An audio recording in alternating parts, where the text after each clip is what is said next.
Sometimes things happen that we can't quite put our finger on. We don't really know why they happened or how they happened. It's sort of outside of the realm of, our understanding.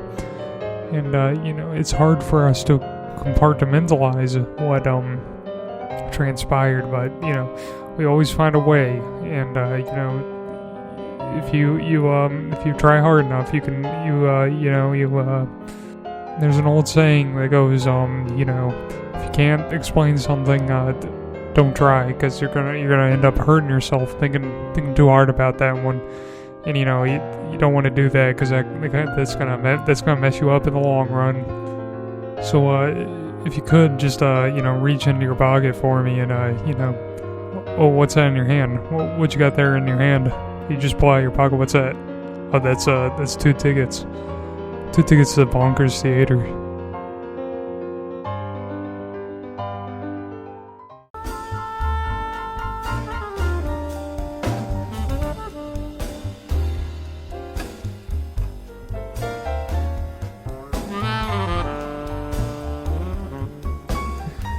The butterfly was your average blue butterfly. He flapped his wings up and down and flew about in the breeze. He'd occasionally land on a pretty flower and begin to drink the tasty nectar, or whatever butterflies do to eat. Everything was going really well for the butterfly. That was until he flew into the evil cave that contained an evil witch. Although, when the butterfly flew into the evil cave and met the evil witch, he was unaware that either of the two things were evil. The butterfly landed on the cave wall and watched the witch churn her big cauldron full of green, glowing, bubbly sludge. The witch was brewing a really potent potion. It was so potent, in fact, that unless you had a special witch nose or didn't have a nose, like a butterfly, you would faint from the awfulness of the smell. The butterfly was entranced by the potion being brewed. He wanted to get a closer look, so he carefully climbed up to the top of the cave above the cauldron. Unfortunately, the top of the cave had gained a significant amount of condensation from being over the boiling cauldron. Because of this, the butterfly lost his grip on the cave ceiling and plummeted down into the cauldron below. The butterfly cried out in pain as it was consumed by the boiling potion. The witch was shocked as she watched the butterfly change before her eyes. The butterfly transformed into a human baby that was unharmed from the temperature of the cauldron. The witch quickly snatched out the baby from the cauldron and dried it off with a nearby blanket. The witch realized that the evil cave was no place to raise a baby, and that being an evil witch would not be setting a good example for her child. So she fled the evil cave and stopped her potion brewing. She then had found herself a pleasant forest in which to build a small cabin. Here she would gather various mushrooms to cook into stews. Thankfully, her experience in potion brewing allowed her extensive knowledge of fungi, and also translated well to cooking stews and other meals. Seasons passed and the witch raised the butterfly baby into a butterfly man. It was winter when the witch's health began to sharply decline. The witch was already old to begin with, but now she was really, really old. She lied on her deathbed, hacking and coughing. Her tall, handsome butterfly son held her hand as she passed away, and he was left to his own devices. The son set out into the wilderness and found a large bear hibernating. The butterfly man picked up a nearby log and cracked it over the bear's head, killing it instantly. The The butterfly man then skinned the bear and prepared its pelt into a large rug. He took the rug back into the cabin and rolled up the witch inside of it. He strapped the rug with the witch inside to his back and began traveling to the old graveyard in the hills. On the way to the graveyard, the butterfly man met a small red crow. The red crow warned the butterfly man. "Turn back," he cried, "turn back. This end of the woods is no place for a butterfly man and his witch." The butterfly man ignored the crow and kept walking, but the red crow didn't give up. He flew up to the butterfly man, landing on his shoulder. "Turn back," I said, "turn back." The red crow once again pleaded, but the butterfly man was not bothered and continued down the route. The crow became frightened and flew back down the path. The butterfly man found himself in the dark end of the woods. There, the sun didn't shine, and the plants were all dead. The woods were completely silent there. Not a single creature lived there. Not even something as small as a worm. This end of the woods was completely devoid of all signs of life. The butterfly man had pulled out his flashlight so he could see the path in front of him. He continued down the path for quite some time until the silence was broken up by the snap of a twig. The butterfly man turned and shined his light in the direction of the noise. There was nothing to make out. All he could see was dead trees that faded back into the darkness. The butterfly man continued down the path a few more steps, and then heard another twig snap. He turned around to the direction of the noise quicker this time, and saw a figure jump behind a tree. The butterfly man walked up to the tree and began to circle it. He could hear as he circled the tree that something else was circling the other side. He pressed his ear up against the tree and could hear shallow breathing from the other side. The butterfly man shrugged and continued back on the path through the woods. He made it out of the woods and found himself in a large field of flowers. Just past the flowers, he could see the hills in the distance. And on those hills, he could see the graveyard to which he was traveling to. The butterfly man remembered when he would fly around the flower fields for hours on end, having the time of his life. The butterfly man sometimes wishes he was a butterfly again. It was so much easier when he had no worries and could just flap his wings all day.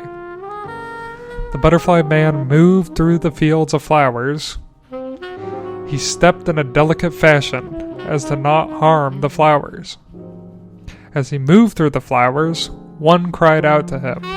"Butterfly man," it cried. "Where are you headed, butterfly man?" The butterfly man pointed to the graveyard in the distance. "The graveyard?" the flower asked. "What business do you have going to the graveyard, butterfly man?"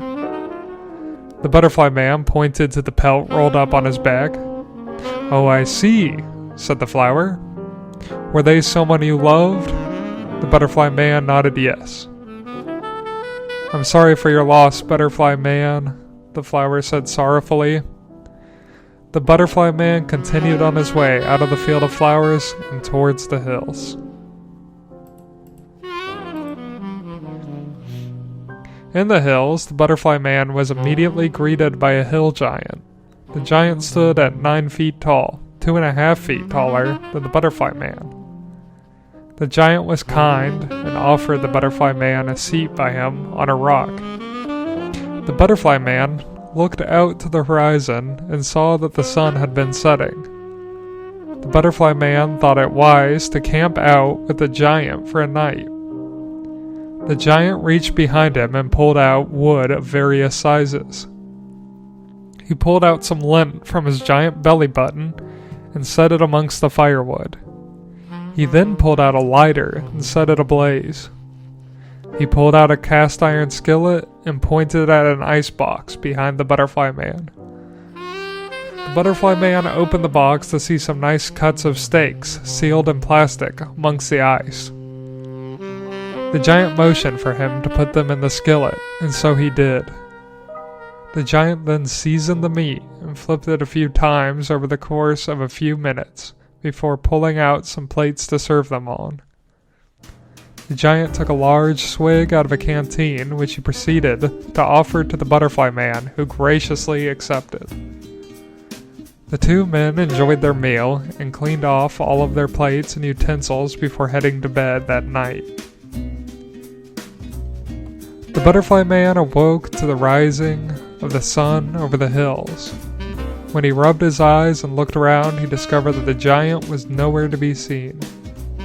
Perhaps the giant had gotten up extra early and continued on to wherever he was heading. Or perhaps he was just camping for the night and was returning home. Either way, the giant was gone, and the butterfly man was left alone to continue on his journey. The butterfly man picked up the witch and continued on his way to the graveyard. Arriving at the graveyard, the butterfly man ran into a problem. All of the graves were full. There was no space for the witch to be buried in the graveyard.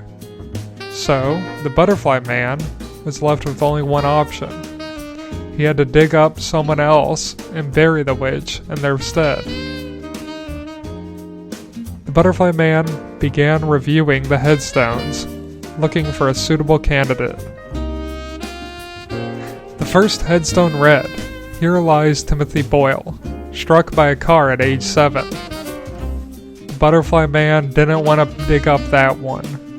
He moved to the second headstone, which read, "Here lies Jennifer Song, tragically died of cancer at 26, leaving behind her 4 children.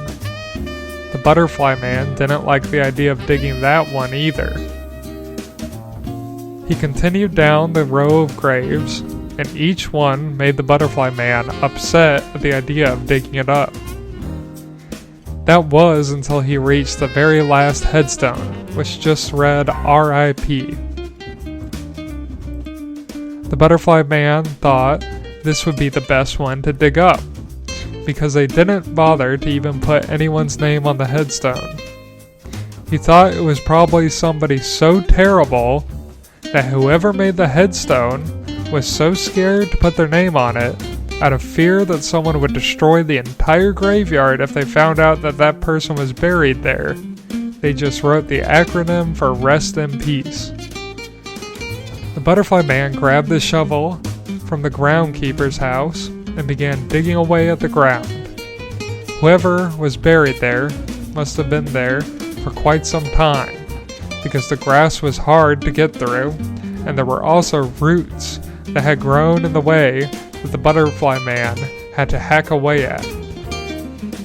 The butterfly man dug and hacked until finally he had made a perfectly rectangular hole 6 feet down, and there was an old casket. It was quite well decorated. It looked to be made out of gold and adorned with various gems and jewels. "What do you think you're doing, butterfly man?" inquired a voice from above the hole. The butterfly man climbed out of the hole and found himself face to face with the gargoyle. "Do you know whose grave that is?" asked the gargoyle. The butterfly man looked back at that grave, and then back at the gargoyle, and shrugged his shoulders.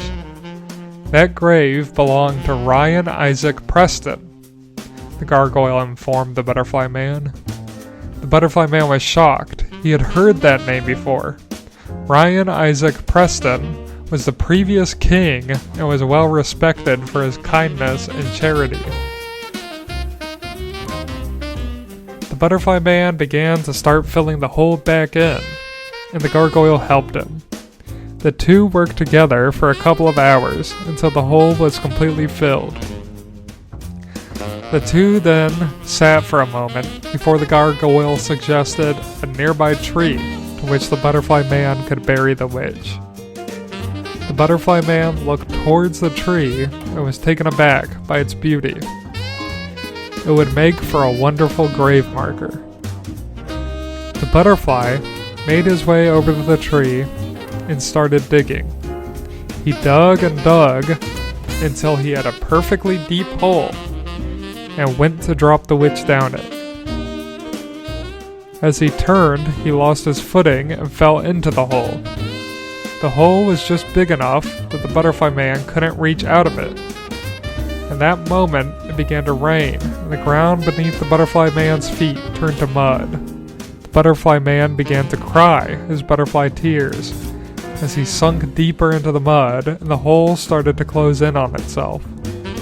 The butterfly man was so sad and wished he was a butterfly now more than ever so he could fly away. The butterfly man was about to be sealed in the grave forever when the gargoyle grabbed his arm and pulled him out.